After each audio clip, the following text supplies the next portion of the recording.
Good evening, everyone. This is Town of Sheldon Selectboard and Water Commissioner regular meeting for Monday, October 27th, held here at the town office.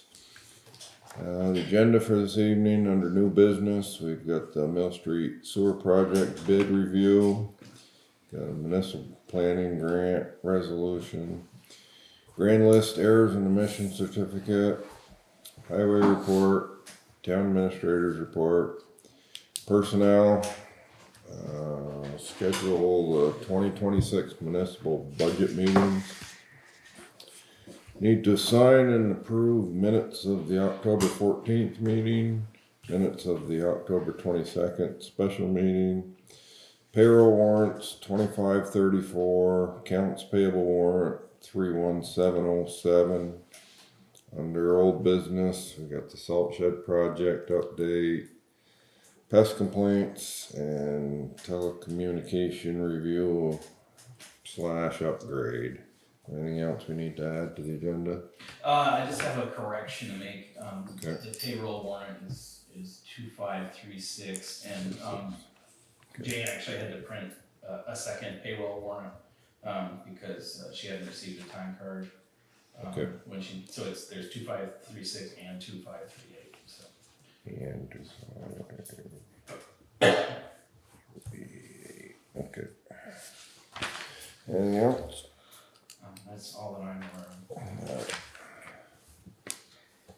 So we want to start at the top here. We have I don't see that Robert Clark has joined our meeting here. Okay. So. We can get to that after. So Luke Slamba is here from Northwest Regional Planning on the municipal planning grant. And obviously Hunter's here for the highway report. So. All right, well, we'll get on to that municipal planning grant then.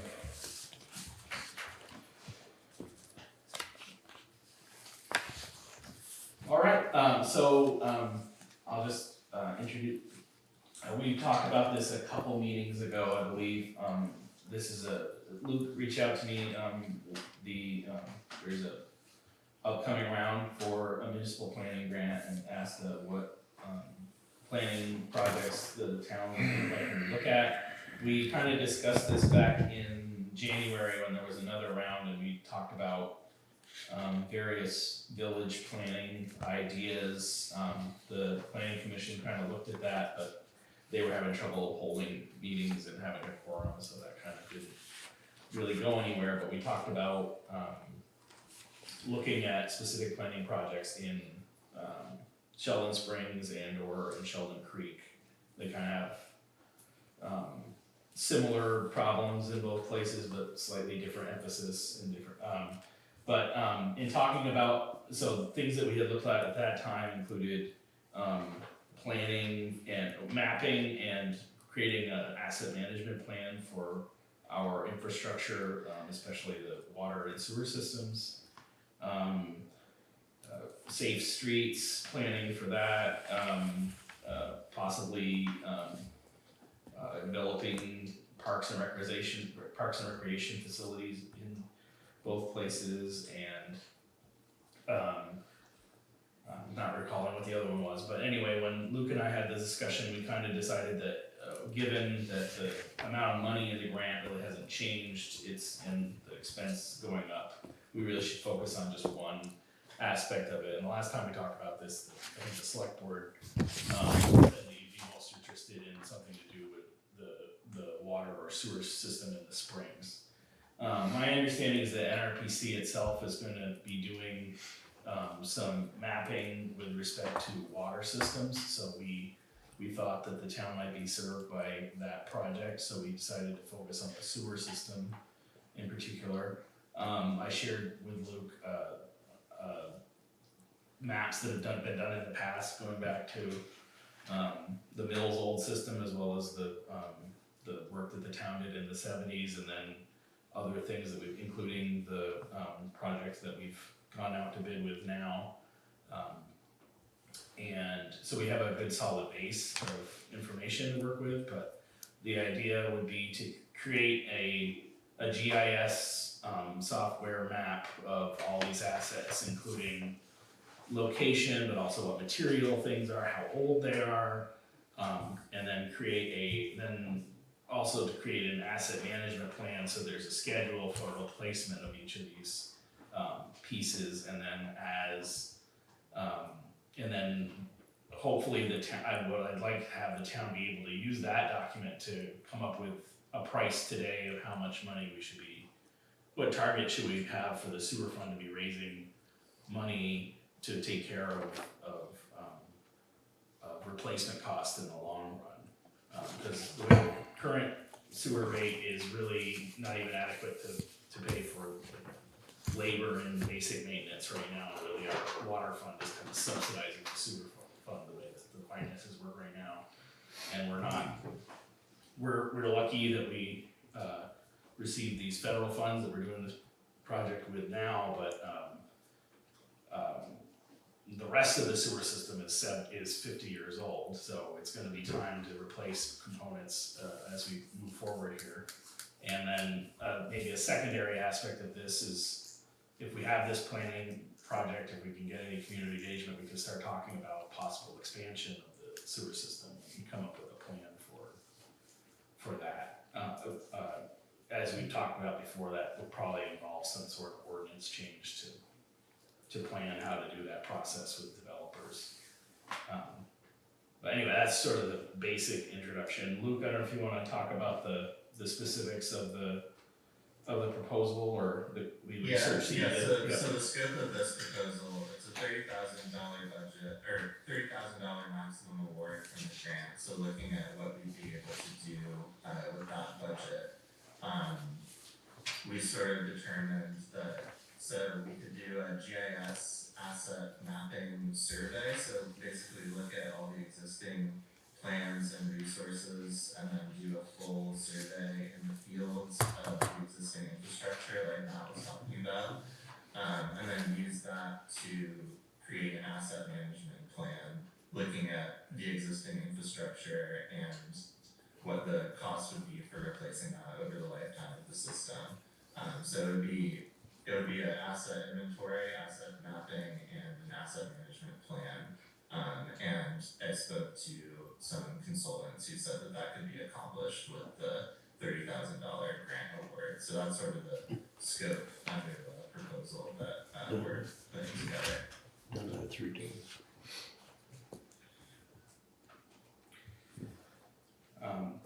The way that this would be structured would be a $30,000 maximum award. Our NRPC would be acting as the project manager on it. They would collect a fee for that. And so there'd be some the way we set it up is there would be the town would use us as the municipal agent, so that means that we can manage the project and you would have access to our pre-qualified list for consultants, or we could handle the process of putting the project out to bid, and sort of manage communication. So there's a line item for that too, in addition to the $30,000 consultant fee. And the town's share of the grant would be, is it a 10% match, or is correct? Yeah, 10% match, so it'd be a little over 3,000, I think. I don't remember. Yeah, I think it was 3,156 or something like that. What's the timeline? Yeah, that would be the. When would it be done? The question is what the timeline would be for this project. So the municipal planning grants have a maximum length of 2 years before the grant funds expire. So I think it would be by November. Well, the grants will be awarded in the middle of next year, and then so it would be in 2028. I think in March would be the maximum length of the project. It'd be 2028 before all the information was tabulated. Well, it likely wouldn't take that long. That's just the maximum length that the funds would be available for. But I don't think the project would take that long. We'd probably be able to get it finished sooner if we get underway soon after the grant's awarded. Yeah, so we could start, once the grant's awarded next summer, I believe, we could get started then, and, I mean, we have a fairly small sewer system, really, and as I said, it's been pretty extensively mapped, it's just a question of what, like, we know where the things are, it's more a question of just updating, like, what's the material, what's the age, what's the specific components that is in this location. And I think that survey could be done relatively quickly. I guess it's a question of how soon we could get a contractor for it, and that obviously would take some time to solicit for a contractor, however we're trying to do that. Is this available with one of those at the ready processes, Luke, or do you know, as opposed to having like a formal bidding process? I know that there are some grant projects where you can pick from some pre-qualified contractors and work. Yeah, so we have like a NRPC, we have our own pre-qualified list that we could use to pick the contractor, so that could simplify the process a little bit and allow us to start a little sooner.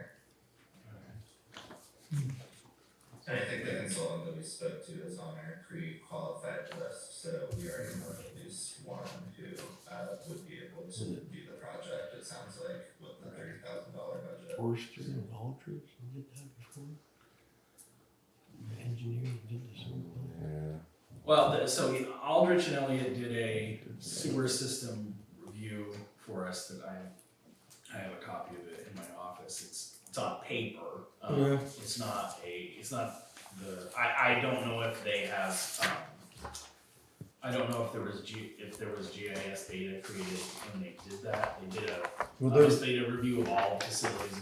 They're the one of the last ones that did the work at the plant, Right. and they would be the most familiar with it. Right, and I included that report in the list of assets we'd be drawing on to complete this. So on this grant, you're talking about hiring a contractor for what part do you need a contractor for?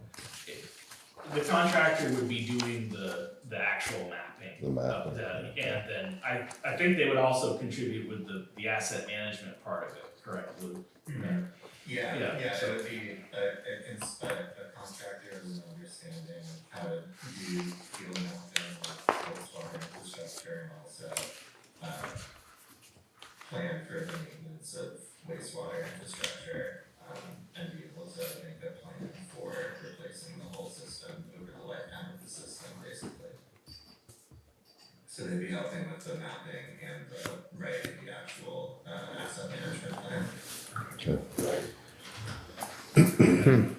In theory, that would be the GIS files would be a living thing that the town could then, maintain as we go along. If we do this sewer project, for example, we would be, at the completion of the project, we'd be updating all of that information, and then as things occur, it's not that often that we make a sewer repair, but it does happen. Instead of,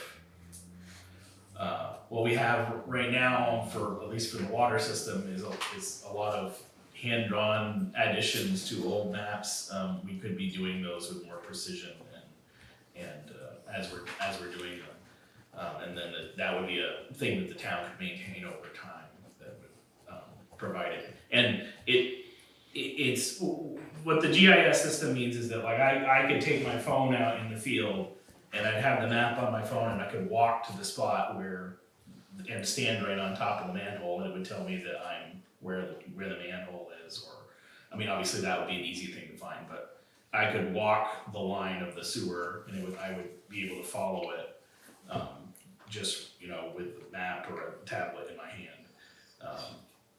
And then the idea being that when you make the repair, you can then just edit it right in the field, and then it's just part of the continuing record of maintenance for the system. So I think it's a good investment, not only for the town to develop what I think is critical, a new rate structure, but I think it also is gonna be for, obviously, technology is gonna change in the future, but it would be the basis of a maintenance system in the long run as well. And also if we have changes in personnel, we're not relying on we're very lucky that we have Hubert here and he remembers basically everything we've done for the last 28 years, but we can't take a situation like that for granted. Right.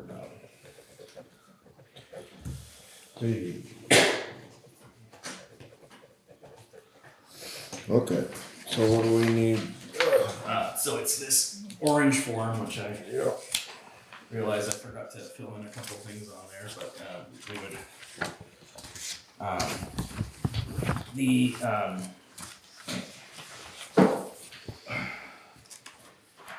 On this, the planning commission met last Tuesday to recommend applying for the grant. I would list myself here as the municipal authorizing official for the grant submission system. And then there is an another member of the board could be an alternate on this if you so desire. We would appoint Luke in his capacity at NRPC to be the designated grant administrator. So basically Luke and I would have more or less equal access to the grant application and we would be working together on it. This is just I can read the resolution here. Whereas the municipality of Sheldon is applying for funding as provided for in the fiscal year 26 Budget Act and may receive an award of funds under said provisions. And whereas the Department of Housing and Community Development may offer a grant agreement to this municipality for said funding. And whereas the municipality is maintaining its efforts to provide local funds for municipal and regional planning purposes, or that the municipality has voted at an annual or special meeting to provide local funds for municipal and regional planning purposes. Now therefore be it resolved that the legislative body of this municipality enters into and agrees to the requirements and obligations of this grant program, including a commitment to match funds. 2, that the Municipal Planning Commission recommends applying for the grant, will be signed by Nancy Less, the chair of the Planning Commission. That Matthew Stebbins, the town administrator, who is either the chief executive officer as defined by statute, or a select board member, town manager, city manager, or town administrator, is hereby designated to serve as the municipal authorizing official for the grant submission system and to execute the grant agreement and other documents as may be necessary to secure these funds. There is a provision here allowing for an alternative official to provide for redundancy, so a member of the select board could be designated there. That Luke Slamba, I would say you're a regional planner, correct, Luke? Yep. Is hereby designated as a grant administrator, the person with the overall administrative responsibility for the municipal planning grant program activities related to the application and any subsequent grant agreement provisions passed, and this would be the 27th day of October 2025.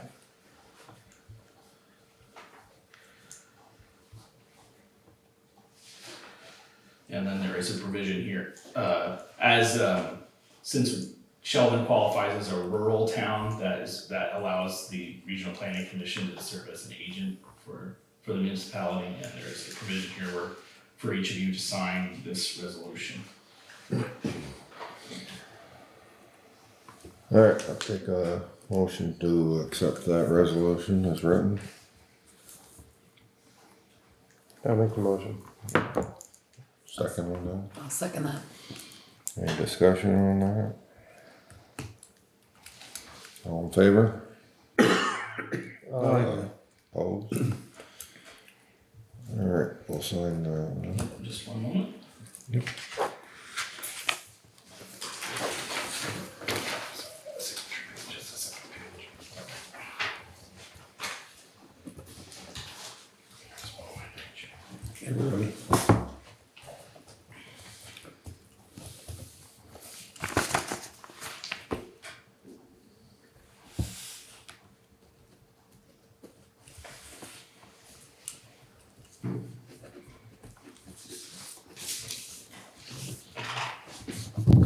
Everybody just sign that?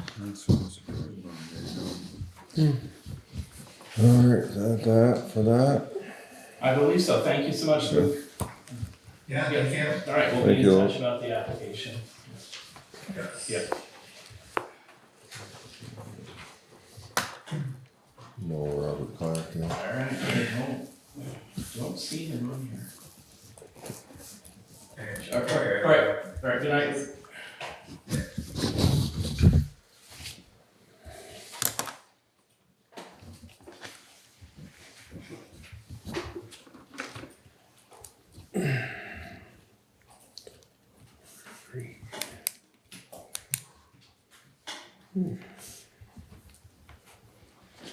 Pass the other pens in there. Alright. Alright, so we're into the highway report then, I guess. Hunter, how are you tonight? Good, how are you? Good.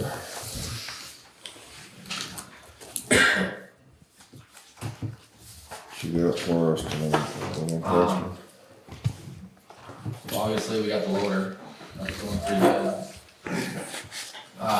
Used this day to pull out the, speed bumps. Both of them came out, all the signs came out. Stuff peel up alright? Yeah, it did. It was a good thing that we had the loader, cause I don't know if the backhoe would have had such an easy job doing it, so I guess we got that on time. Started grading, doing another round of grading. Tried to last Friday, but it was way too wet, so we pretty much started again today, and we're gonna go the next 2 or 3 days as long as it doesn't rain again. Try to get the dirt roads in good shape before winter. Trying to just grade them and not put stone on them right now. If some spots need it, they might need it, and we might have to haul some there, but we're gonna try to get away with just grading them, seeing what shape they're in, before we add more stone to them. We started getting the trucks in shape for winter too. The 18, the tandem, we sent it to Valancourt's or on the rear. There's a seal leak in the rear differential, so we sent it to them to fix it. And while it was at their shop, they couldn't get it started. For whatever reason, I don't know. They messed around with it and did a few things, and they called Allegiance and asked for some advice, and they tried what they did.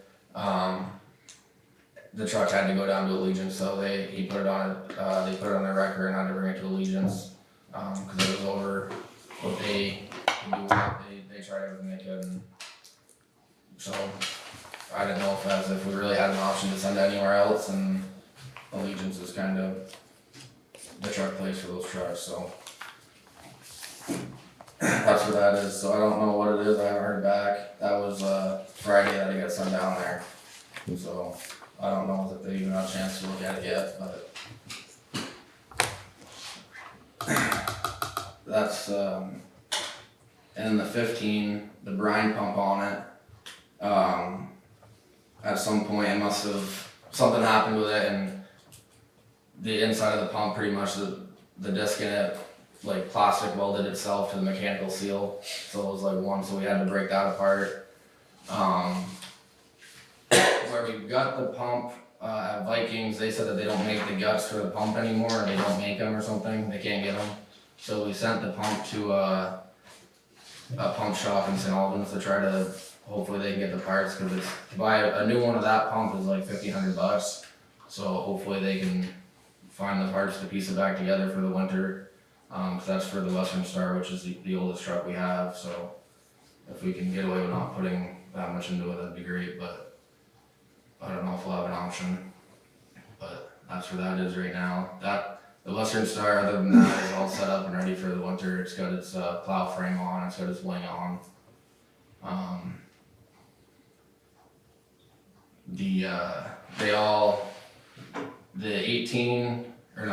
The 21, the 15, the F350 all got oil changes and serviced. We're gonna do the backhoe and the loader as well, and then when the 18 gets back, we'll service that. but that's where the trucks are at right now. Everything else is good, other than the 18, and we'll see what that is. Hopefully we get it back sooner rather than later. But with an electrical problem, I don't know how long they'll have it. But, the backhoe got all 4 of the new tires put on it. We had purchased the tires at the beginning of summer, and Woods put the front 2 on because we blew out a tire in the front, so we kind of needed it done quickly. And Tom Ryan did the back 2 last week. The F-350 needed new tires, so I ordered new tires for that, 6 new tires from Pete's, and got 2 new steer tires for one of the tandems, whichever one we needed extra. So one of the winter drive tires got chewed up last year when we had to work on the truck there when the plow got messed up and rubbed against it. But so that's where that is. So how many miles on this 350? 25, I believe, 25,000. And the tires were gone already on it? Yeah, it needed an alignment like beginning of summer, and we got it, but it was a little bit too late, and now they're. That was last year, right? Yeah. Well, no, I think that was the beginning of summer this year. Maybe in the spring it was. Yeah. But so some of the tires were chopped up, and the other ones were just going bald. And I seem to recall it needed an alignment last year too. So. yeah, you know, a couple of the tires might be decent on it. We'll normally pull them off, but I know they wouldn't be great for another winter.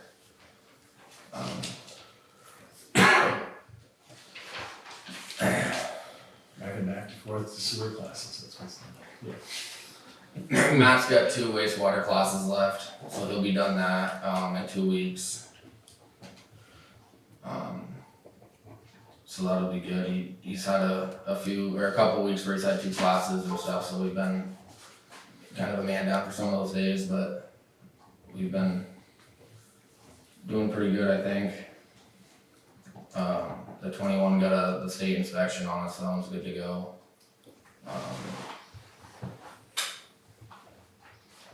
That's pretty much it for the most part as far as the bigger stuff, and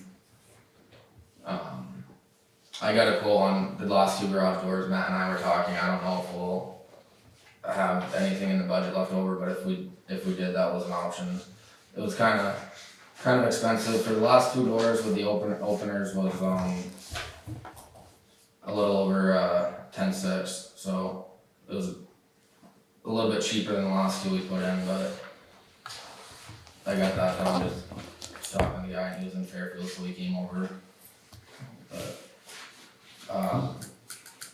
Rock Allen came over and looked at our heating system. I know we were talking about it last winter. We had to have blue ones come and replace the blower and stuff on it. We were talking with Rock about getting like 2 of the Modine heaters to hang in each corner. It would replace the big bulky furnace that we have now, and he suggests that we go to propane. Everything else we have is propane. He says it's a lot more efficient, and like town clerk is propane, both the watersheds are propane. So it would save probably a little bit of money on once it's all said and done, rather than buying the fuel that we burn now. But that might have to wait till next year too, I don't know. But that one is getting older. Offhand, did they get a quote for a furnace? No, Rock was working on that. I kind of wanted to see what he can put together, and he said it too. We'd rather compare like apples to apples, because if we have 3 different people coming and they all have different ideas as to what we should do, it'd be better just to have one idea and then the others can build off it, and then we can get a more true quote as to what we want.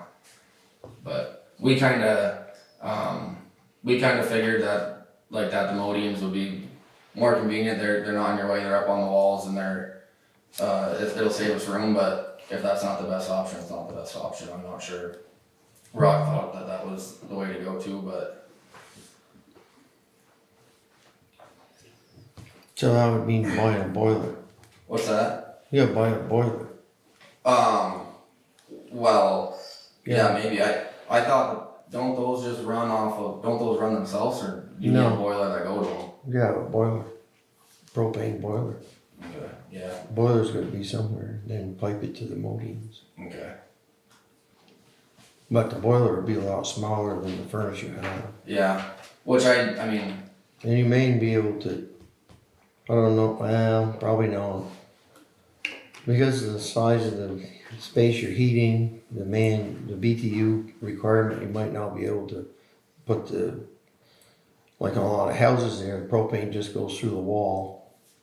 You wouldn't have it, you might be able to eliminate the chimney, but I don't know. Yeah. Because of the BTU factor, at a certain level, a certain number of BTUs, you'd have to have a chimney. I'm not entirely sure, but. yeah, I'm not either, I mean, I haven't done it before, so I was kind of learning all of bro. Yeah, but it might be good information to have. I don't know that it's the right time to change a heating system. No, and I get that too, I just know that we were talking about it, and Yeah. it was, get some numbers together to at least think about it whenever we can. Did he inspect the heating system, you said? No, he looked at it, he actually said he put that one in, Mm-hmm. but he had kind of looked at it, and you can see the bottom's all rusted out, probably just from the salt, and of course it, you know, when the truck's pulling the salt in the tires, it sucks it up in there, so you can tell it's rusted and stuff, and he thought that it would be better to replace it at some point as well, but. Did he give any indication on how much longer this one may or may not last? Not really. I mean, like that last year we put that new blower in it, which it could go for however long. I know that the motor was changed on the blower, and the blower itself and all the components inside were kind of changed in the last winter, and I think he did some work the year before too. But it could go a while longer, but. Rock had changed the blower? No, Blue Ones changed the blower last year. Last winter. Must be the bearings went in it or something. Yeah. Made some smoke. Yeah.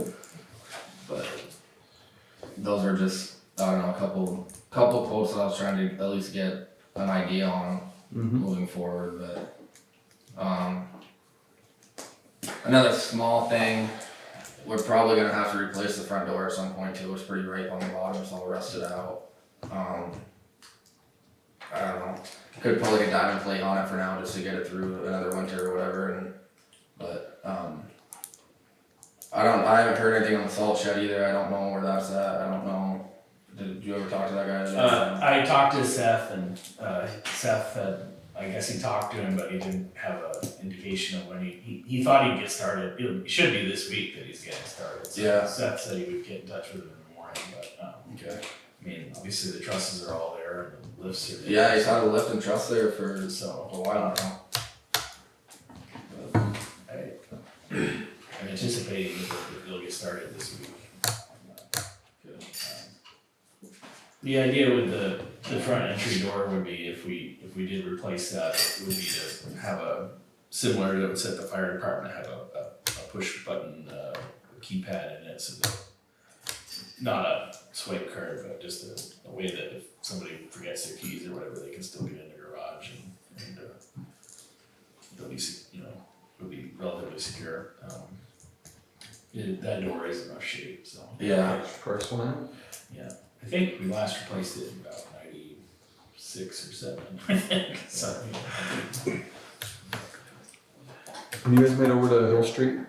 Yeah, I went over there the other day and I used the loader to cut back. I cut back that far side that Tom said was soft, and I bedded it with stone. And then down at the end, I went from the last house on the right and cut another little trench down so it would run off into the ditch. We gotta go over and do a little bit more. It's settled where we dug, so we do gotta put a couple more inches of topsoil in there, but when I was over there, the day it was pouring, so the topsoil pile was all mud, so I figured that would make more of a mess.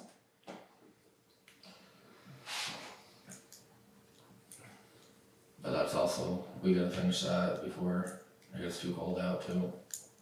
But But yeah, we've mainly been focusing on getting the trucks ready to go for winter and getting all the plow equipment together. Which I think overall we're in pretty good shape with that, just whatever's going on with the 18 is kinda holding us back a little bit, but there's not much we can do with that, so. It just wouldn't start, it wouldn't turn over. He, Have we had any, no, it had, we've never had, you just drove it over there and then we it drove it wouldn't over start? there, we've never had a problem with it starting, but he said that he got it to start one time, and then after that, he said it was like the transmission wasn't getting, like the information wasn't relaying to the transmission to start it or something, is what he figured. But there was some wiring on the inside that, when he talked to Allegiance, was like prone to rubbing on the box and wearing out, so he checked that, and he said that that's all been messed with at some point. Somebody's already like spliced wires in and stuff in there, so he kind of figured it was. When he called, he said he was putting it on his record, where do you want the truck? It wasn't. He was done with it. Yep. So hopefully it's just some wire that's broken enough that won't let it start, and they'll be able to get it easy, or I don't know.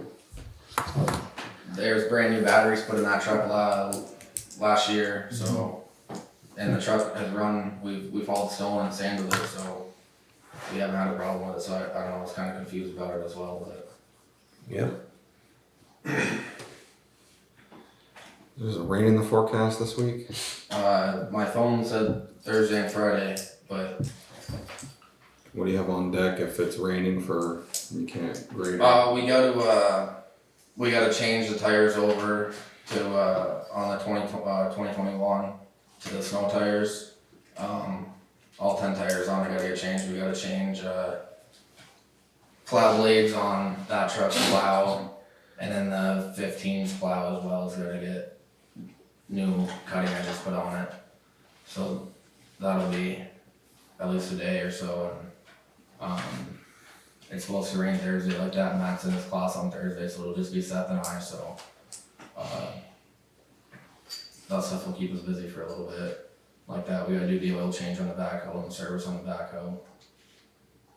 The loader needs an oil change too. But they, the salesman from John Deere is supposed to bring us the windshield and a cutting edge. And there's like a little electrical connector that he's supposed to bring over, and the loader should be all set to go. So are you guys gonna put the windshield in, or is I they don't gonna think do it? so. No. Okay, well, I know.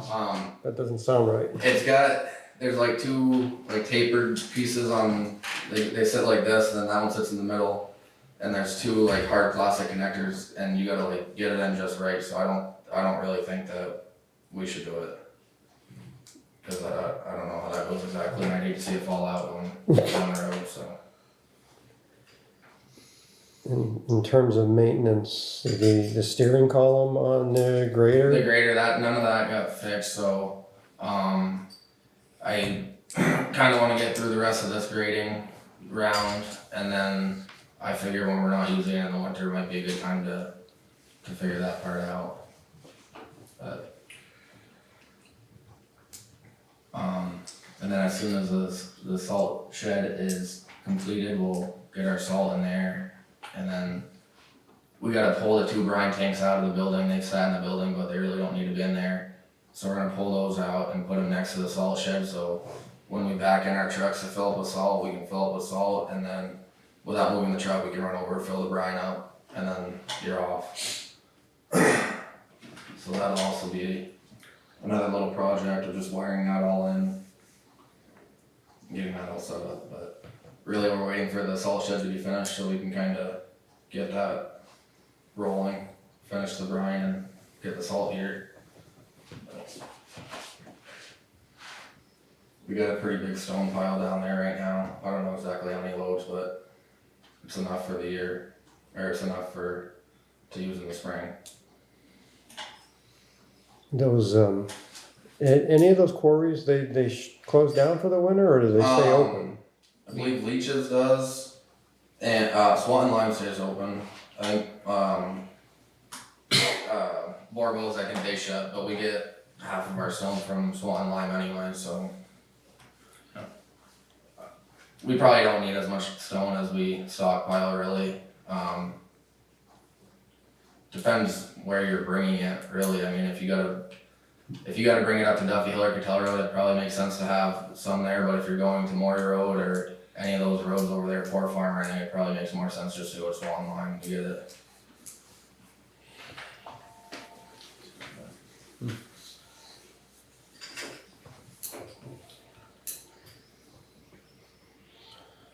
Alright, anything else? That's all I had. Okay. Thanks, Henry. Yeah, thank you. Thank you, Honey. Thank you.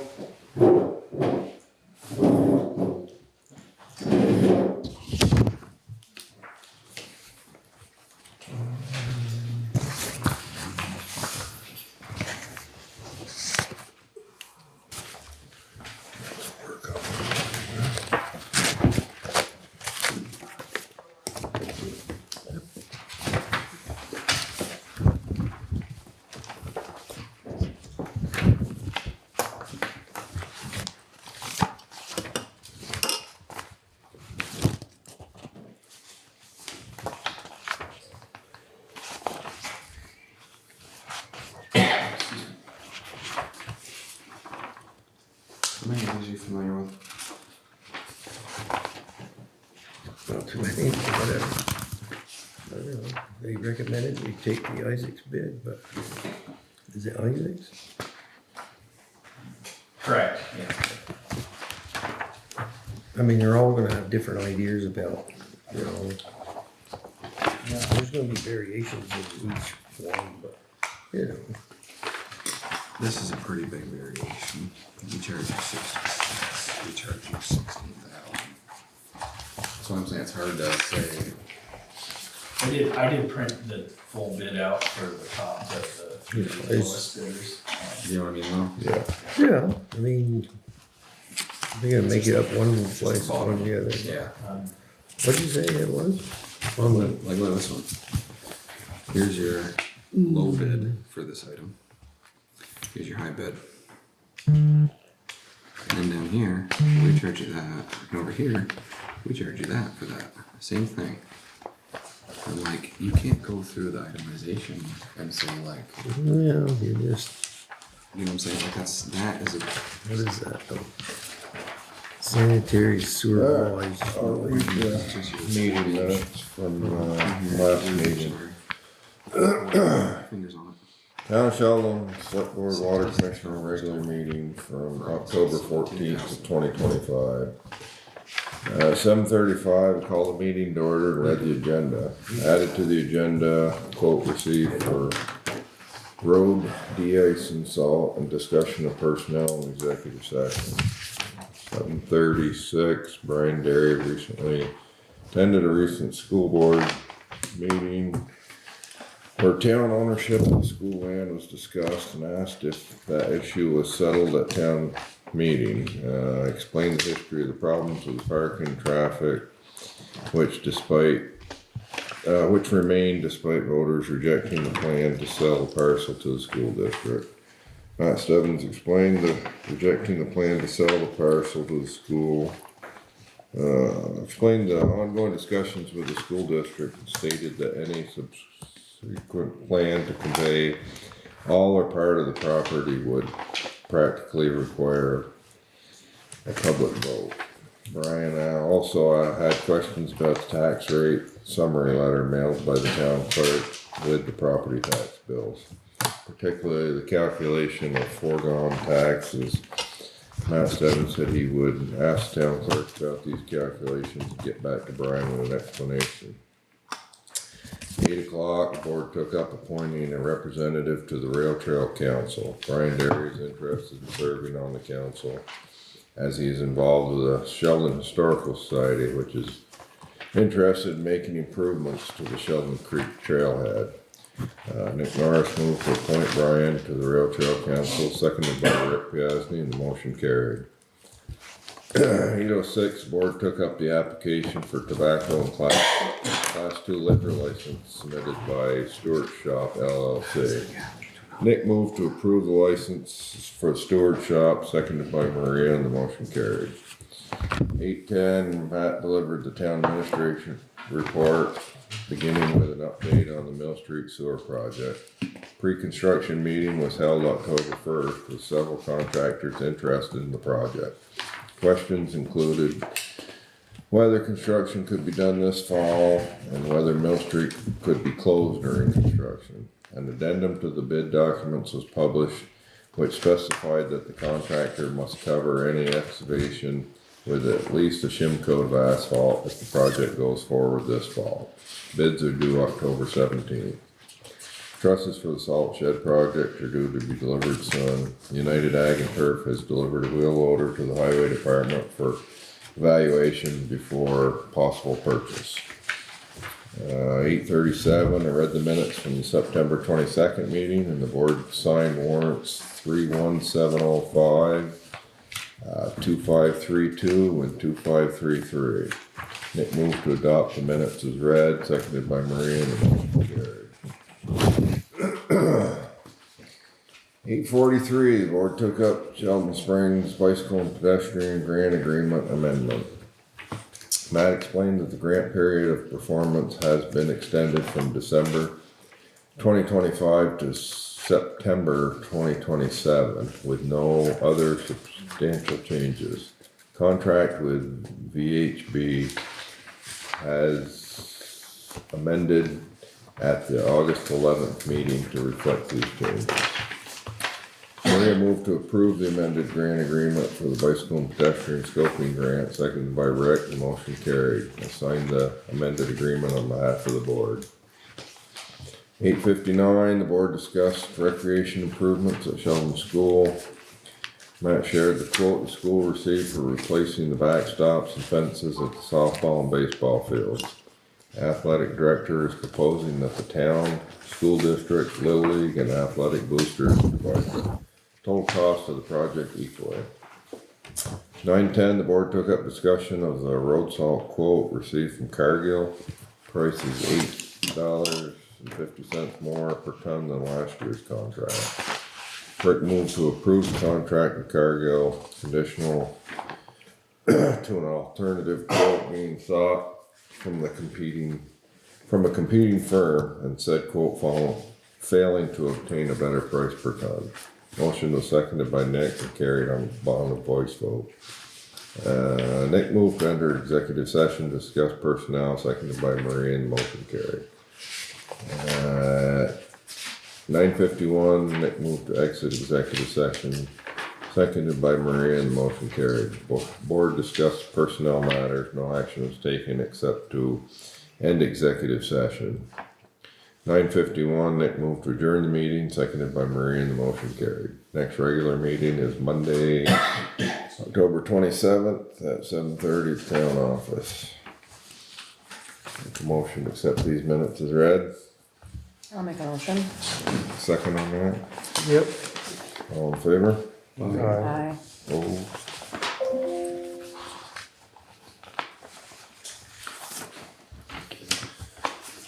And then we have the Select Board Water Commissioner special meeting minutes held here at the town office October 22nd at 1 p.m. In attendance from the Select Board is Maria Davison, Stephen Dodd, Richard Piasny via Zoom, and Greg Stebbins. Others, Matt Stebbins, the town administrator. 1:10, I called the meeting to order and read the agenda. The board took up consideration and possible approval of the purchase agreement with United Ag and Turf for a 2017 John Deere 544 wheel loader. Contract price is $88,000, which includes replacement of the windshield, the new cutting edge for the bucket. Steve and Greg had inspected the loader and discussed it with the highway crew. Primarily, this equipment will be used to load trucks and move material. This will provide relief to and extend the life of the 2018 John Deere backhoe. For the number of hours it is expected to work, the loader should be able to serve the town for many years. Payment would be made, excuse me. Payment would be made out of the highway equipment fund. 118, Greg moved to accept the invoice from United Ag and Turf and purchase the wheel loader, seconded by Maria, and the motion carried. 119, the board took up construction and finance of the salt shed project. The board reviewed an invoice received from Installation Specialty Carpentry for initial labor and lift equipment. Greg asked if insurance documents had been received, and they had not. Board members present signed warrant 31706. Payment will not be issued till insurance documents are on file. 136, Greg moved to adjourn the meeting, seconded by Maria, and the motion carried. Next regular meeting is Monday, October 27th at 7:30 at town office.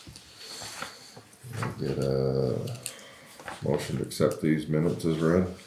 I'll make the motion. Get a second on that. Second. All in favor? Aye. Any opposed?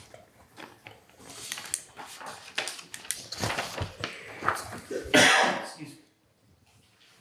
Alright.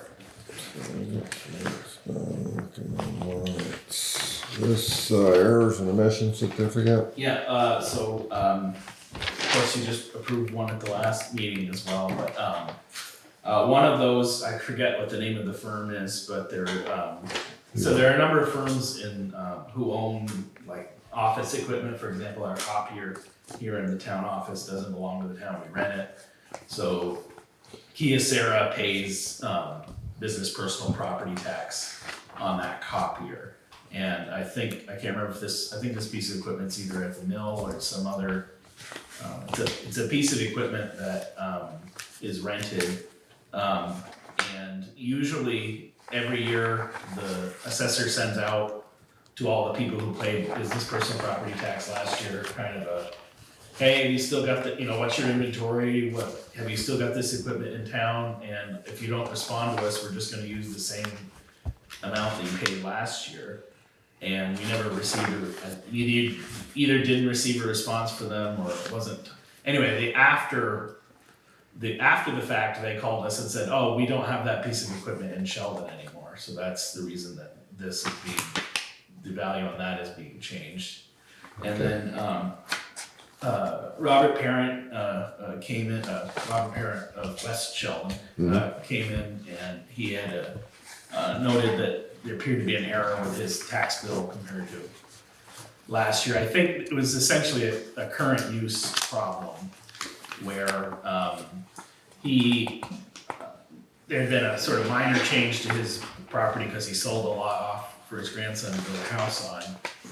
But somehow in the refiguring of current use, the 3 condos, he owns 3 duplexes on Cook Road, and those were included as worker housing instead of as rental. They were included as agricultural rental housing, so his bill was artificially low because of that. So, Justin corrected.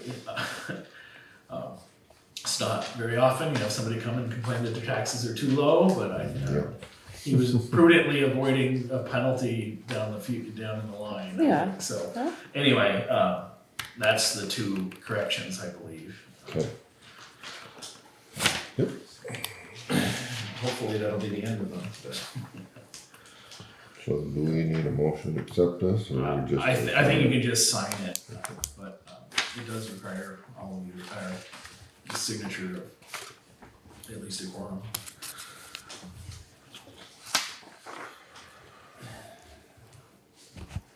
I guess typically we have had a motion on those. Now that I think about it. Take a motion to accept this errors and omission certificate. I'll make a motion. A second on that. Yep. All in favor? Aye. Opposed? Alright. So that's that.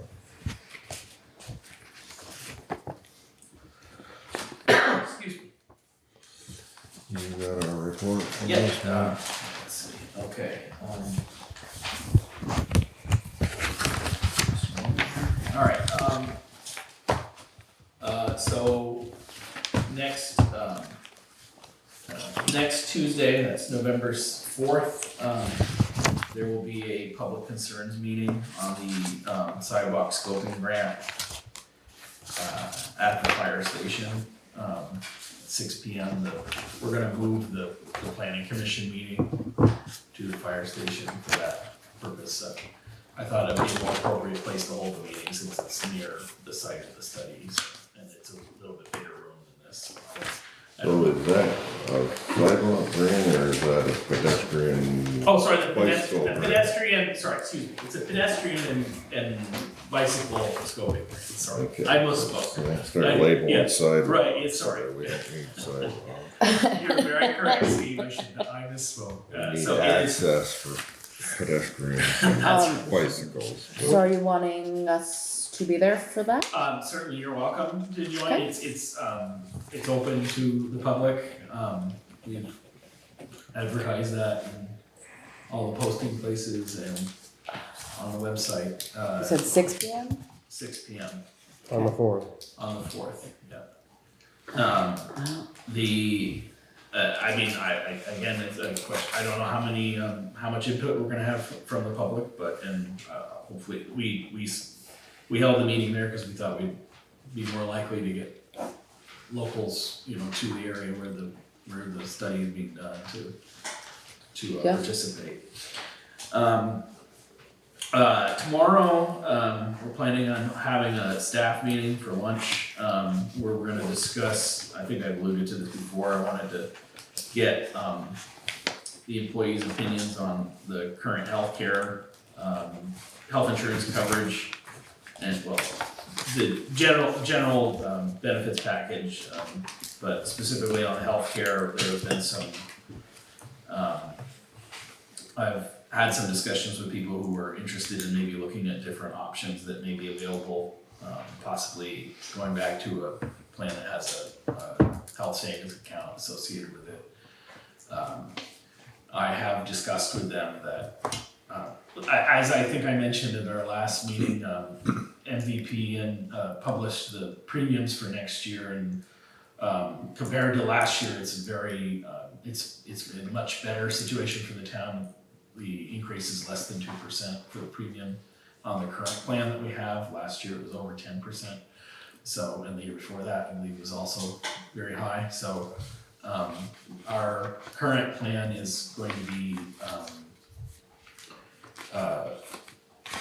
as sustainable as it's been before, but as I said, some of the employees have expressed an interest in at least talking about a different set of benefits, and we'll discuss those. I did mention that the board has discussed that you may be welcome to that, but if there's a change in premium, if there's a higher premium associated, we may be negotiating, possibly having the employees contribute some to the premium value, premium amount as well. The other thing I'd like to discuss with them is something we talked about last year when we redid the personnel policy.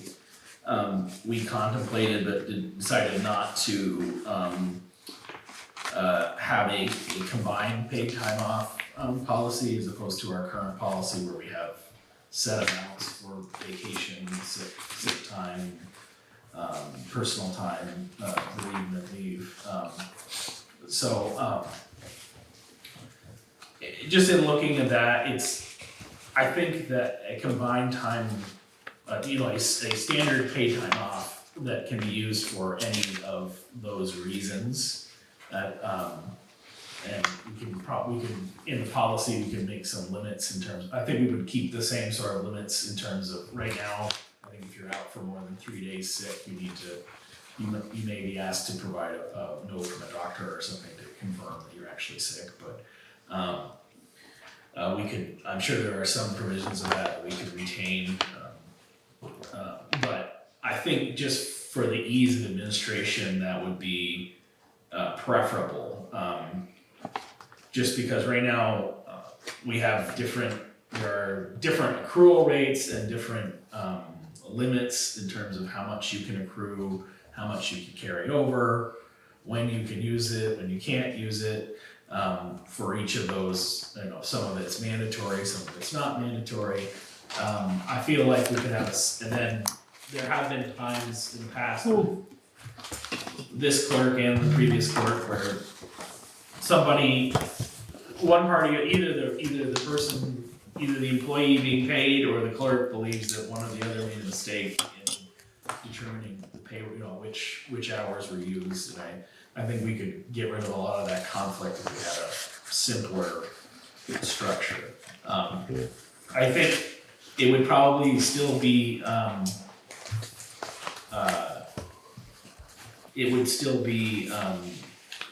separate from the comp time. I don't think we can combine it. The comp time would have to remain separate from the highway workers.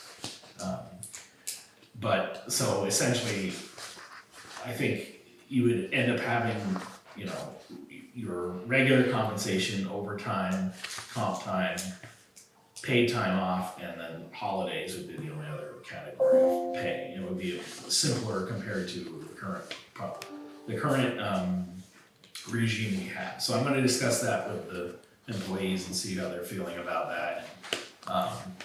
We're also just gonna talk generally about how people are feeling about, you know, either the personnel policy or if they have concerns that they wanna share. And then also just how we're, the last time we had a staff meeting, we were mostly talking about inter-office communication here in the municipal office, but we're gonna have the highway crew there this time as well, so we'll see how I think I'll bring that up again just to see. I think we have improved communications with that. We have the foreman coming over regularly to work with Demetrius on making sure that the categories that things are put into are accurate, and so I think we made some improvements there, but we'll follow up and see if there are any other changes that need to be made.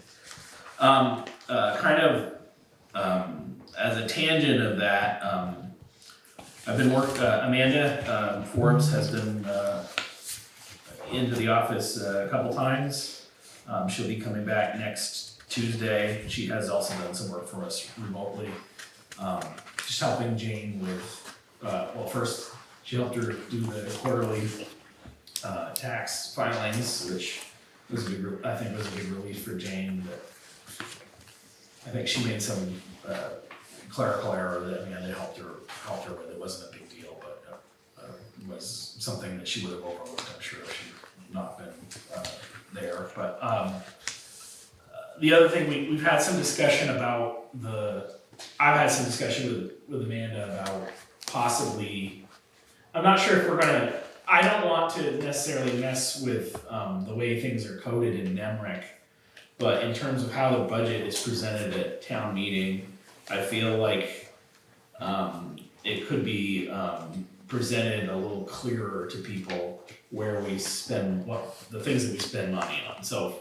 the thing I always make an example of is that right now, our highway maintenance budget has most of the money spent on class 2 or class 3, which is, obviously those are most of the highway that we have are those, and it's important to know how much those cost, but there's no specific reporting on like how much salt did we buy, how much stone did we buy, how much sand did we buy, how much did that cost. So I feel like in the past, going back some time ago, those things were reported sort of, I feel like it was reported in terms of materials were reported in one section, and then it was later reported like here were the class 2 projects we worked on, and then you would see what maintenance was done on which roads under class 2, and then there would be a total for the amount that was spent on class 2 roads, for example. And I feel like maybe that would be, I feel like those are frequent questions that people have, that's just as an example. The other thing is that with our budget is that as obviously we created the budget in NEMRIC based on our town budget back in, I don't know, 2013 or 2014, whatever, when we switched on to it. And then since that time, things have come up that have been added to it after the fact, and as the town built buildings or required thing, or new laws were passed, and as you go through the budget, sometimes there's things that should be together that are a lot further apart to me. So, for example, to me, all the payroll costs should be together. All the land expenses should be together. So, for example, all our insurance right now is reported on all the general categories, even if it's the insurance on the garage. It's not reported as a garage expense, it's reported as a highway general expense, which I get, but it's kind of the cost, to me, it's the cost of having a garage as well. So I feel like maybe, we will, when we get into the budget discussion, I will show you kind of what I'm thinking about in terms of presenting it. Again, I think we could do this without disrupting any of the internal processes with NEMRIC. I just feel like it could be better reported. It could be a clearer presentation in the town report, so there'll be fewer questions. So I'm kind of working with Amanda on that. Circling back to something that came up in the minutes, so when Brian Derry was here, he had a question specifically about the form that was sent out with the tax bills this year explaining the tax rate. If I'd had a little bit longer to think about the question, I would have figured it out. But basically that calculation of foregone taxes was it was calculating how much in taxes the town is foregoing by having a veterans exemption, essentially. So that's what those two, and there's two different numbers because some of the veterans pay a homestead rate and some of them pay a non-homestead rate. And so that's where you get the two totals of foregone taxes. Jane actually made sure, we went back and verified when the town changed the exemption to the maximum amount. So we found out when that happened. Make sure that was accurate. And Brian came into the office last week, and I hopefully explained that to his satisfaction. So, Okay. anyway, on the listing side, Justin and I have pretty much completed the fall property inspections.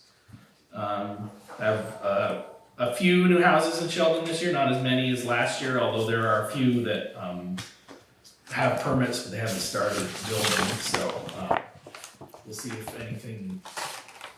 Justin likes to go out this time of year because weather's more pleasant, and even if people aren't finished construction, we can get a rough sketch going, and then it's easier to come back in the spring, and just update it for how complete it is.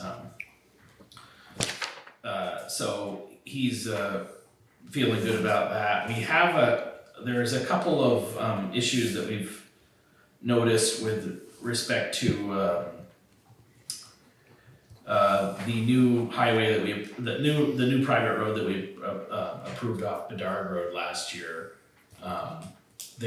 People on the Valhalla Drive, people on that road have had trouble getting mail for some reason, and I noticed today that we had someone come and do a property search, and there was another E911 issue, and I don't know if it's because we haven't updated our listings in the brand list have not been updated to show those new addresses, but anyway, we're working on that, see if that's can be fixed.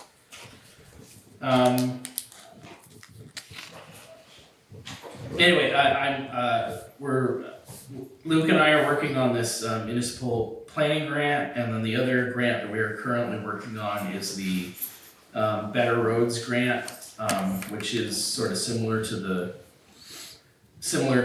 grants and aid grants, where this is part of the system where the state evaluates all of these road segments to see how it scores them for how well we're doing in terms of shape of the road and the erosion that's coming off of it. And then if there are places that are out of compliance, the grant funds available to repair those. the Better Roads grant is a more substantial amount of money, it's more for larger projects, so. The place that I'm looking at is, we have 2 or 3, high priority segments that we should be working on. One is on Mill Street, just, the slope going down past the church, right where on the opposite side from the mill, that segment of the road is, we probably should, in that area, we have, split drainage where we have under drains as well as rocks on top, but I think it needs to be restoned. So that would be a significant cost just because it's a pretty long length and you'd be talking about 1 12-inch stone. So, but I think that's a good candidate for this grant. And if there's any money left over, we have a similar high priority segment right by the Shawmill Road Bridge. And maybe in the long run, we should consider blasting away some of the ledge over there because I remember talking to Seth about it, is that we've always had problems over there because the ledge comes out right next to the road, and so there's not anywhere for the water to go out from it. So it erodes down as it drains out toward the bridge there. So anyway, those are the grant projects that we're working on currently. And I guess that's all I have for right now. I do have one question. Yeah, absolutely. Do you want any select board members at the staff meeting on Tuesday? Tomorrow? People are Yes. certainly welcome. I'm gonna get some pizza and we can, I mean, that's and lovely. we're gonna wasn't just my have concern. a discussion about, we're gonna go through the different, options that are available from MVP and from Blue Cross and Blue Shield, although I think they're broadly the same. I guess there's differences in network, but, Yeah. but they're pretty much the same product. And obviously Blue Cross is a little bit more expensive. And as I said, we'll go through the current personnel policy and just ask how people like that and what they think of the combined time off idea. But yes, certainly, you can't have more than 3 of you show up, but 2. 1 or 2 Right, is that's, fine. I didn't know what, if we can, or if it's, I don't mind if you come, but. if you want someone there as, or as, I don't know. I basically will be, it's just feeling out how what the employees, would like to see in the benefits package, and then I just information gathering for when we set a budget, so when we have our budget discussions to see where they are and what you guys think of what they'd like.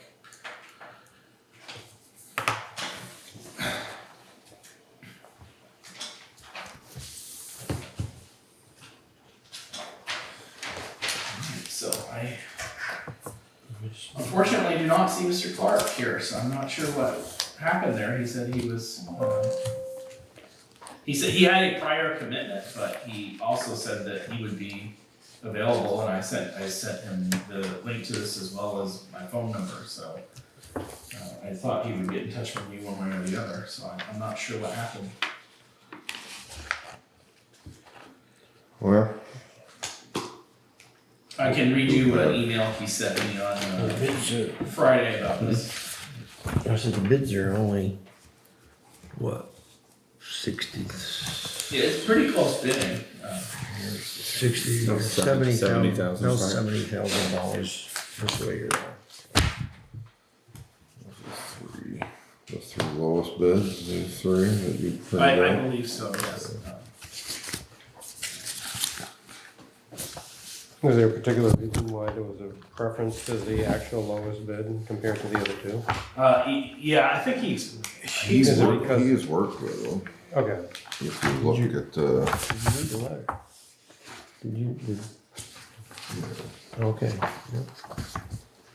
but,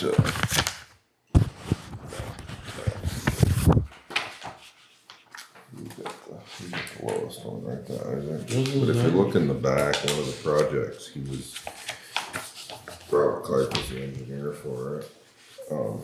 He seemed to think, he seemed to think they did a good job, and he was confident that they would, do a good job for the town.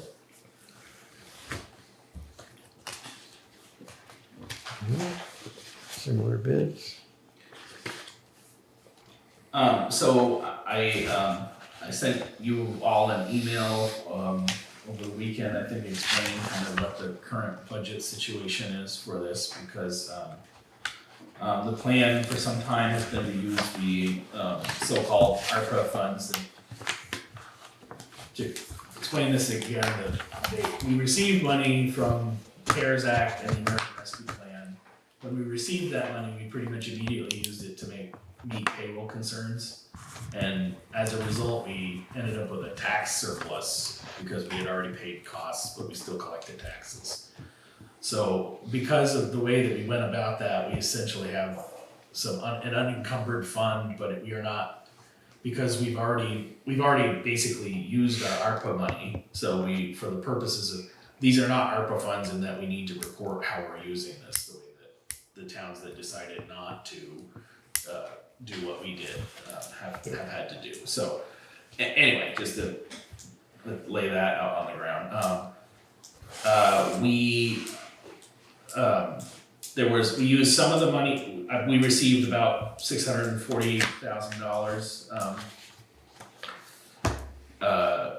in that total package. We used about $100,000 to do the Field Road culvert that we did a couple of years ago.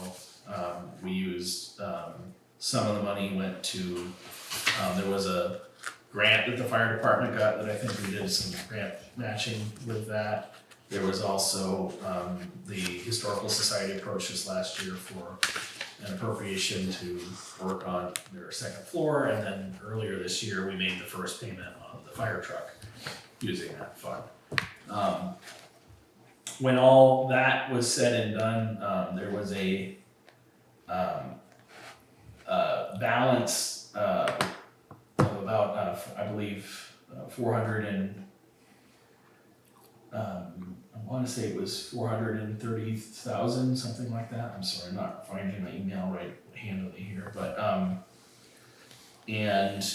we have on top of this, the lowest bid here, we also have engineering fees due to Otter Creek, and with the combined, with those two combined, that we will exhaust the funds that are left in the ARPA fund, and we would be about $19,000 short on this. Robert, when I explained this to Robert, he also cautioned me that generally speaking, you would want to keep about a 10% contingency fee available when doing a project like this.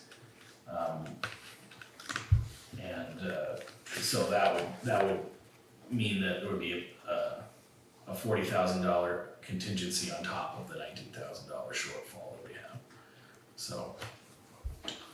Is there, was this company talking about doing this job this fall or next fall? I don't recall I don't think they were one of the companies that was asking about that.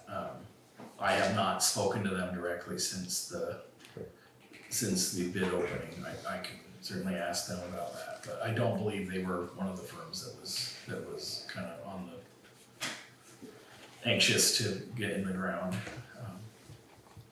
I think it'd just be preferable for the town to have it done in this. Let's late in the game, you're gonna start digging up stuff in November.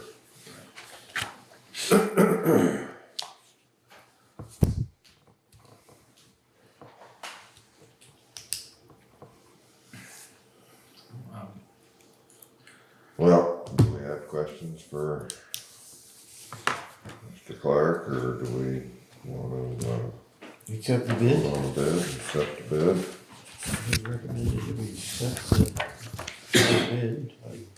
You got, is there, I didn't notice insurance info. I know that was a question.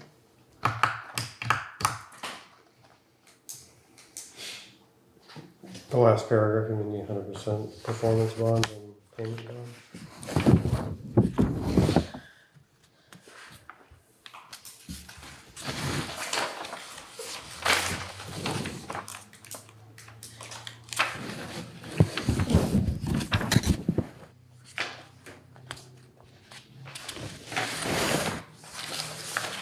It's based on the above bid review and investigation, our recommendation to town project to raise accessibility. The funding is available.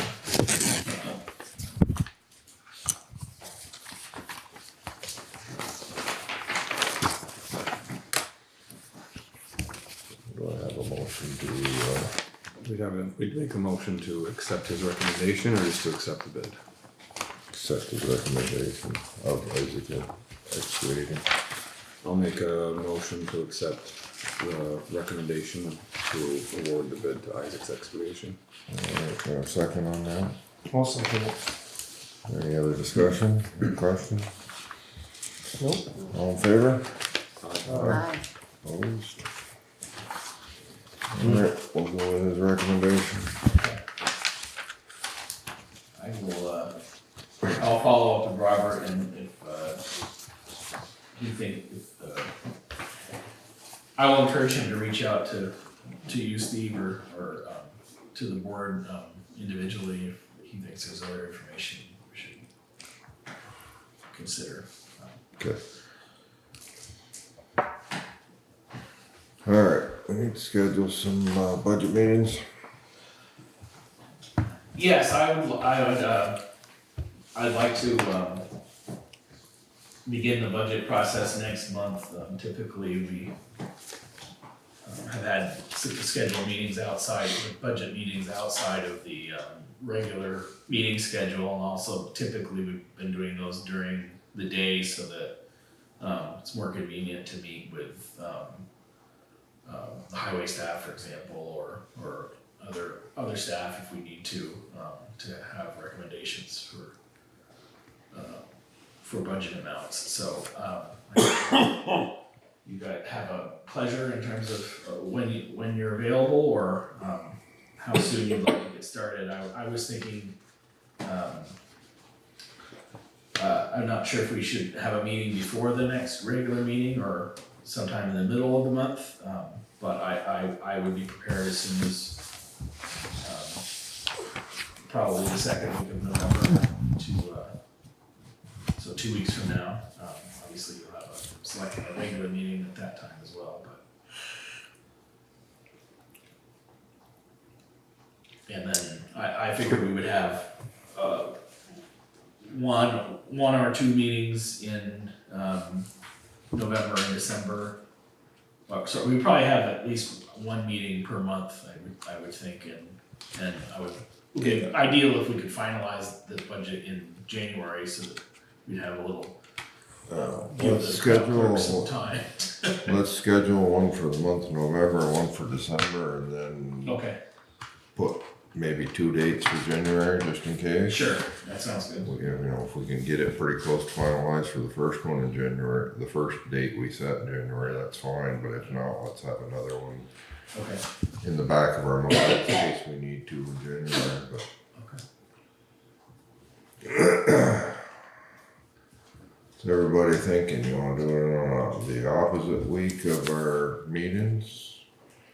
Or you wanna do it the same week, different day, or?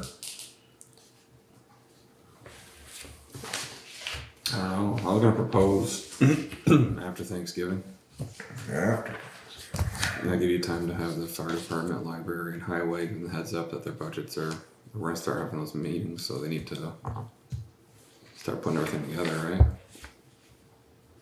Yeah. Not that they need to be there for our meetings, but That's the 27th. So, you're not having any budget meetings in November. You know, why don't we do one in November, and then by the December one, we'll have, you know, we can have the library and Yeah. fire department November 27th. giving us a heads up on what they're thinking. Yeah, but.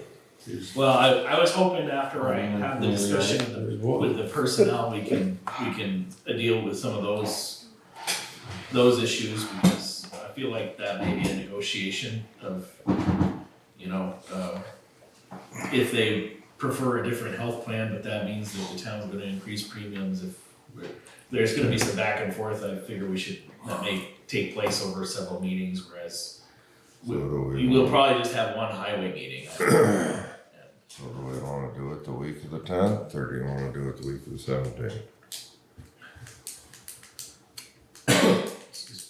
I'd do it the week of 17th, because you got Veterans Day in the office, so there's a day, the town office, they're gonna be that's gonna be a 4-day week for the town. I'm Correct. guessing they take that day off, We do, excuse me, so. on the day, it used to be a floating holiday. but So- now we have it on the day. Excuse me. What day you want to? I don't think a Monday's a good day. No. I don't know. I'm Not flexible, for me, yeah. somewhat flexible, so. No, you, Rick. And I'm open, pretty open for the most part. You would spin the dog, maybe? I guess I got you. Maria, what works for you? The week of the 17th is good as long as it's like during the school day. Yeah, typically we meet around noon. Yeah, let's do it around. Just not on Wednesday usually, 'cause that's something.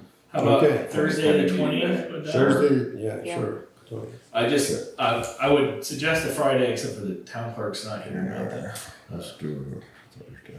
12:30, 1 o'clock, so, I don't know.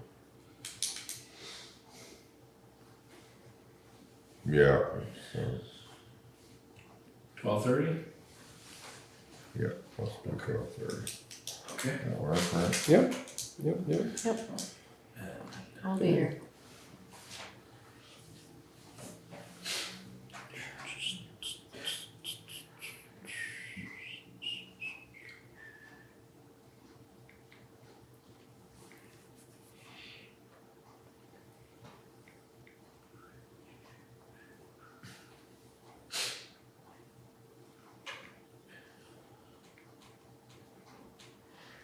Alright, I'll go December. The corresponding week in December is the 18th. It would be the Thursday the 18th.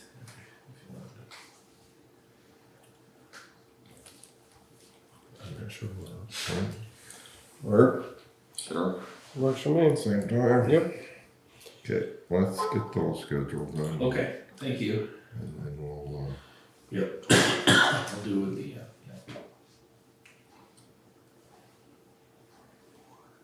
Same time, 12:30? that work.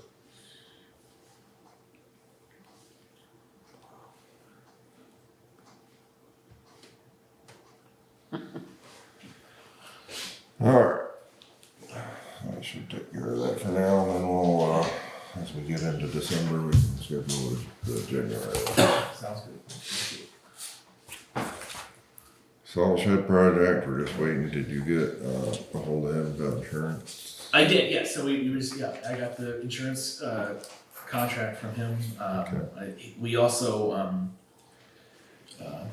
as soon as I talked to him, he also had a price for the lumber. I don't think that invoice was included in the warrant that you. I believe it added about $7,000 to the, cost, but let me make sure that's correct.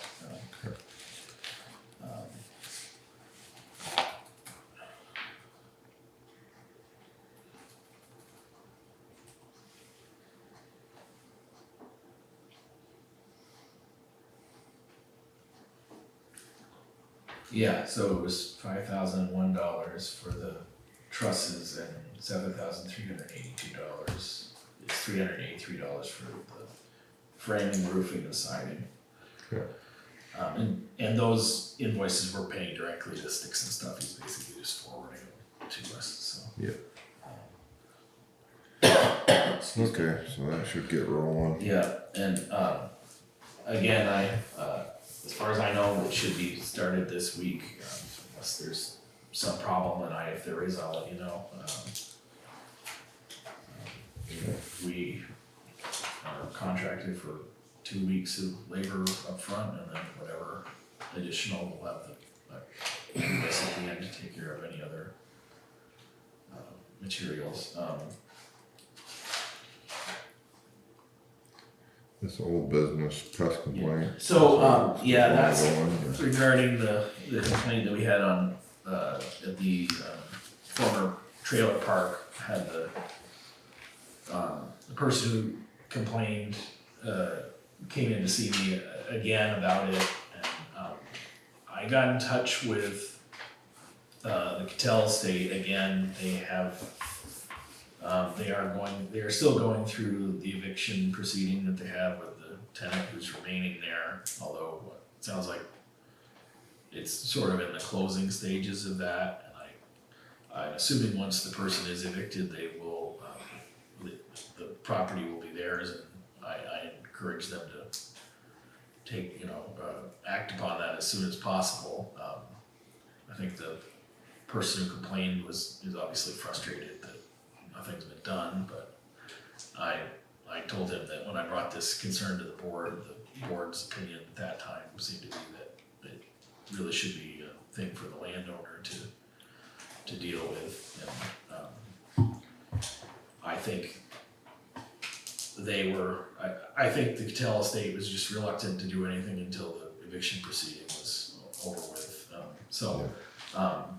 I'm not exactly, it's not a thing where I don't know exactly the definite timeline, but I know that basically the order's been issued, they were on the way, they were waiting for a summary judgment to be filed, and then there'll be some additional time before things would be served and people would be marched off the property essentially, so or however they do it. So it sounds like it's a matter of time, but anyway, I just wanted to relate that there is still some frustration about that. Anyway, I'm not sure that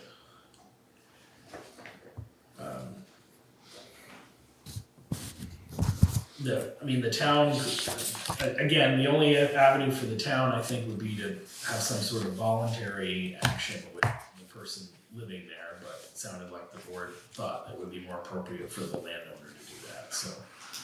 Okay. So that's the action to pursue there.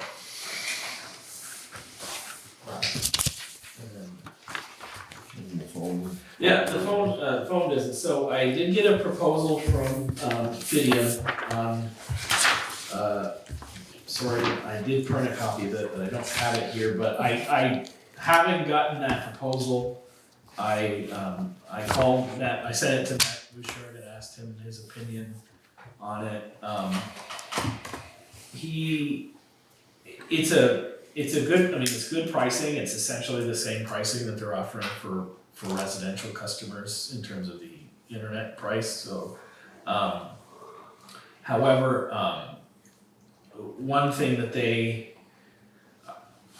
phone system that we have here in the building is as old as the building itself, so it's still working for us, but it should probably be upgraded. So they, of course, sent us a quote for upgrading the phone system at the same time. So that would represent some additional cost.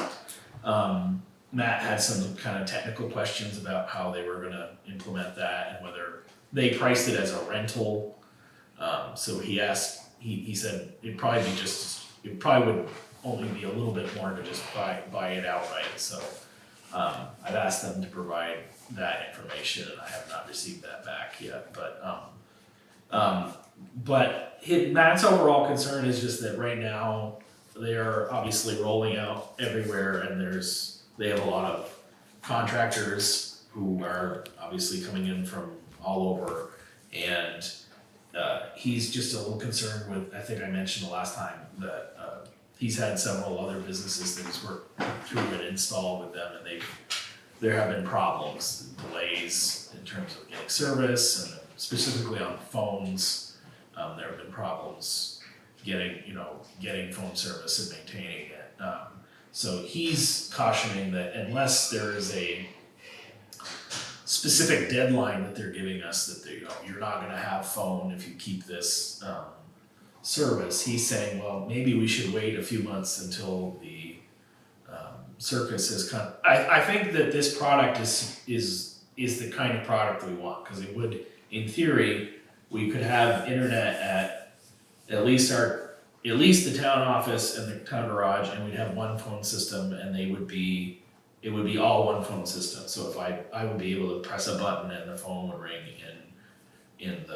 I could be able to send someone to the garage with, with the call transfer, or actually what I could even do is transfer the phone call to Hunter's cell phone, because they would have a virtual phone that they could put on their smartphone, so that when somebody rings when the phone's ringing in the town garage, it's also ringing on your cell phone, basically. And with the savings that we would have here at the town office, and there would be an initial outlay to update the phone system, but in the long run, we'd be saving money on the phone service that we have here. And we could think about adding internet at the sewer plant and possibly at the historical society as well, if we wanted to have, specifically, I was thinking we'd do that so that we could have security cameras there. And I think the historical society is interested in having internet anyway, and I thought we could probably talk to them about sharing the cost of that service if we wanted to. But in theory, it's a good solution, because we would have lower cost internet at all of our locations, be able to put internet connected security at all those places, have genuine phone network that would include all the employees of the town. Not that we often need to call the sewer plant, but sometimes if Hunter's down there, his cell phone's not gonna work, put it that way. So, anyway, I think it's a good system, but Matt's recommendation is that we possibly just kick the can down the road to wait until the dust is settled in terms of their general rollout, because he's concerned about something happening and we not having phone for, a week or more. I wouldn't suggest doing it, just before tax time, because people are. Yeah, exactly. So, What about the fire department's phone? so the fire department currently, we do pay for that phone. The fire department has internet for, can't remember who provides your internet. Is it Comcast or is it something? Or Xfinity, yeah. Comcast, Yeah, and so the town pays for a phone line down there that comes off of Comcast's. We pay for that. I think, I'm not sure if we could get a phone down there on Fidium and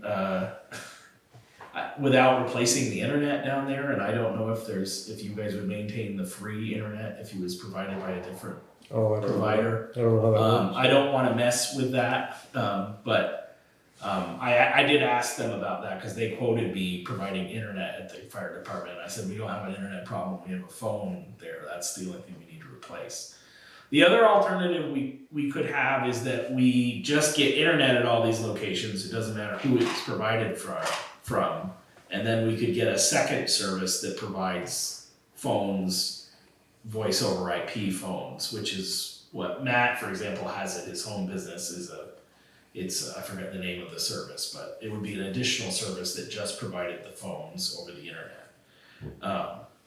But I think that the Fidium plan would probably represent the best savings for the town if the installation went through smoothly.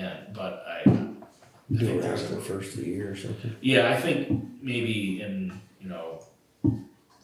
3 to 4 months, maybe we could talk about it then, and we'll see how they're doing in terms of rolling this out, because what they're telling the residential customers is that, after November 5th you're not going to have phone, but I've not received any notice like that for here at the town office. So I'm not sure if they're just saying that to get people to make a switch early or what. Fidium is part of Comcast anyway, right? No, it's consolidated. It's the same company. It's consolidated. Okay. Yeah. Okay.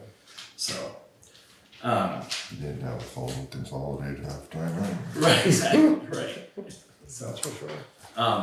so anyway, I will include these figures in our budget conversations, but I don't feel any urgency unless I get different information. I think we can reasonably just hold off on making any change for a couple months, and I think it would be better to do it then. Best to do it slowest, when there's the slowest time of the Right. business year for the town, not tax time or visitor time or, yeah. February would be a good month, I would guess. Just before town meeting. Or whenever. Okay. Alright, personnel, Oh, yeah, so, on, Thursday, I received a call that, from a hireability, they're a firm that represents, job seekers, and they said they had someone who was interested in highway department work.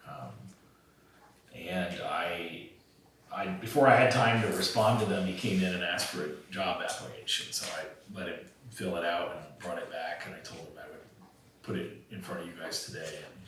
And he does not, this is not a candidate who is like qualified with a CDL or anything like that. This would be more for the type of work we've talked about, possibly having a part-time person to help, clear intersections with the F-350 and plow driveways and things like that, or possibly, mow lawns in the summer. I did tell him that we're not actively looking, we're not having an active job search right now, but we have had discussions about having a fourth person for those types of jobs on a part-time basis, at least to start. So I didn't know if you wanted to consider that, or at this time, or so it's in part of our budget for this year. it's on the bottom of the stack there, in the second folder. It was.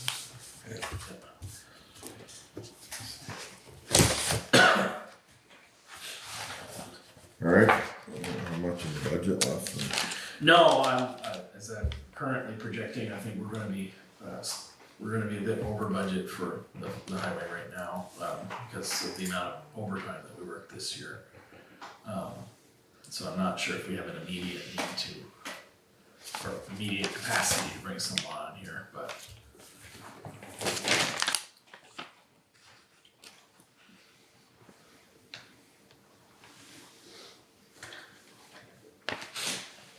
But we did talk about something like this summer, and I thought I'd revisit it. It would be like basically per diem kind of situation, I or mean, that's the situation I can think of where we might need, now, in the past, we have had, some people in town who have plowed snow for us on per diem. That was more when we had only 2 plow operators, or people were sick, or things like that. And it might be prudent for us to retain someone like that, if we have a bad winter in particular, but again, with our current budget situation, I'm not really anxious to do that anytime soon, so.